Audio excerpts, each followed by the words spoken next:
ఏం నొప్పి ఉండదులేమ్మా నీకు, నువ్వు ఏం టెన్షన్ పడద్దు, ఏం నొప్పి ఉండదు, ఎందుకు మత్తి ఇచ్చేసాం కాబట్టి. షూట్. సో ఇప్పుడు కూడా ఈ మిషన్లో చూస్తూ మనం జాయింట్లోకి వెళ్ళాము.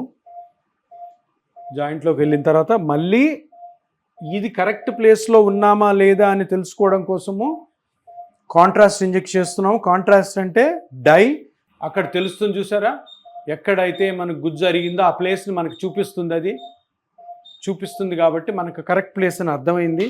ఇప్పుడు మిగిలిన ఈ పిఆర్పిని ఈ కుడి జాయింట్లోకి వదులుతున్నాను. ఈ రోజు నుంచి కూడా సామ్రాజ్యం గారికి గుజ్జు పెరగడం మొదలవుతుంది. దీని తర్వాత ఇంకొక 2 సిట్టింగ్స్ ఉంటాయి ఈవిడికి.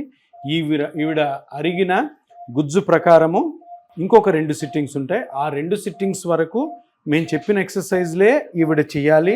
చేస్తూ మేము చెప్పిన యాక్టివిటీస్ ఏవైతే వద్దంటామో ఆ యాక్టివిటీస్ని ఆపాలి, ఏవైతే ఎక్కువ చేయమంటామో అవి చేయాలా, కరెక్ట్గా ఉండాలి. మళ్ళీ 15 రోజుల నుంచి 20 రోజుల మధ్యలో మీరు ఎప్పుడైనా వచ్చి 3వ ఇంజెక్షన్ తీసుకోలేదు.